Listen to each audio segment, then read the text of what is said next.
सध्या राज्यात संपूर्ण कर्जमाफीवरून सरकार आणि शेतकऱ्यांमध्ये संघर्ष सुरू आहे। विरोधकांच्या संघर्ष यात्रेपासून ते गेल्या 6 दिवसांपासून सुरू असलेल्या शेतकरी संपाचा यामध्ये समावेश आहे। एकीकडे हा संघर्ष सुरू असताना साताऱ्यातल्या बोरगावने मात्र एक नवा आदर्श शेतकऱ्यांसमोर ठेवलाय।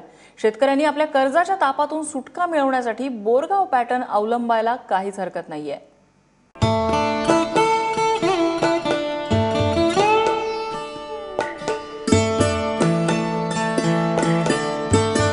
वाई तालुक्यातलं बोरगाव एकेकाळी इथं कुसळ उगवणंही मुश्किल होतं, पण आता गावावर हिरवागार शालू पसरलाय। ही किमया गावकऱ्यांच्या कष्टामुळे झाली आहे।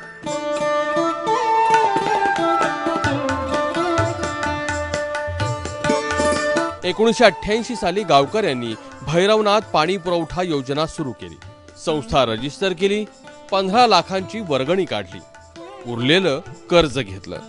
100 एकर शेती ओलिताखाली आली, घाम गाळला, पिकाला भाव मिळाला, कर्ज सगळ्यांनी मिळून फेडलं।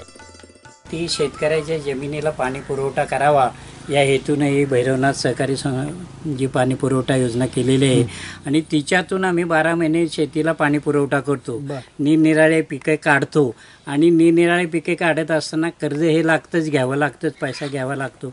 तो घेऊन सुद्धा तो आम्ही टायमाच्या मध्ये पेड करतो। या जे आता कर्जमुक्तीचं जे काढलेलं आहे ना, त्याच्यामध्ये विशेष असं वाटतं की आपण प्रत्येक शेतकऱ्यांना आपलं धोरण व्यवस्थित ठरवलं पाहिजे आणि धोरण जर व्यवस्थित ठरवलं तर आपण कर्जमुक्तीतून आपोआप आपणच निघून जाऊ। शासनाची किंवा कुणाची आपल्याला जरूर लागेल असं वाटत नाही एवढं। उरलेल्या 110 एकरसाठी पुन्हा 12 लाखांचं कर्ज घेतलंय, धोम धरणातून पाणी आणलंय, कर्जाचे हप्ते नियमित फेडले। कधी काळी फक्त भात पिकवणारं गाव आता 100% बागायती झालंय। पहिला 110 एकरचा टप्पा होता, दुसरा टप्पा घेतला परत 100 एकरचा, तो 1993 साली घेतला, त्यासाठी 12 लाख रुपये कर्ज काढले। ते पण कर्ज टप्प्याटप्प्याने आम्ही मेहनत करून शेतकऱ्यांनी उत्पन्न घेऊन हाडाचे कष्ट करून कर्ज फेडे केले आणि आपल्याला पण उदरनिर्वाह आणि मुलं-बाळं सुखी समाधानी ठेवली।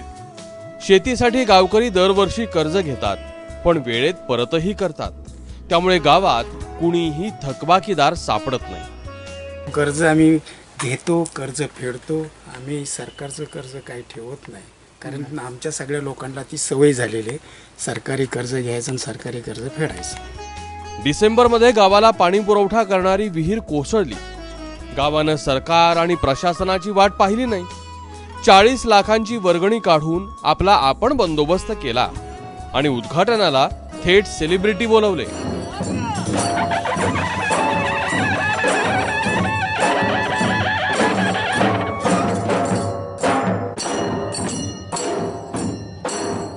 कारण आपण प्रयत्न केल्याशिवाय काहीही होणार नाहीये। सरकार तुम्हाला येऊन पैसे नाही देणार आहे, तुम्हाला आधी प्रयत्न करावा लागेल। त्यामुळे तुम्ही एकत्र या, मेहनत घ्या, कारण या गावाची मेहनत दिसते। तुम्ही आजूबाजूला बघा किती ग्रीनरी आहे। हाँ, तर मला असं वाटतं की नक्कीच हे गाव एक आदर्श गाव म्हणून आपण विचार करण्यासारखं आहे। आज से 50 साल पहले इस गांव में पानी नहीं था, लेकिन पूरे गांव वालों ने मिलकर एकता दिखाई और उन्होंने जल संचय के लिए आज इतना बड़ा सरोवर बनाया और उससे पूरे गांव को पानी मिला। इसी तरह व्हाई नॉट, अगर हम लोग प्रयास करें और हर गांव वाले अपनी अपनी जिम्मेदारियों को, देश में कोई ज़रूरी नहीं है कि हर चीज़ सरकारी करे, ये कुछ चीजें ऐसी हैं जो इंसान को खुद करनी है। संपूर्ण कर्जमाफीवरून सध्या सरकार आणि शेतकऱ्यांमध्ये संघर्ष सुरू आहे। त्याचं जे व्हायचं ते होईल, पण उज्ज्वल भविष्यासाठी शेतकऱ्यांनी बोरगाव पॅटर्न अवलंबायला हरकत नाही। राहुल तपासे, एबीपी माझा, सातारा।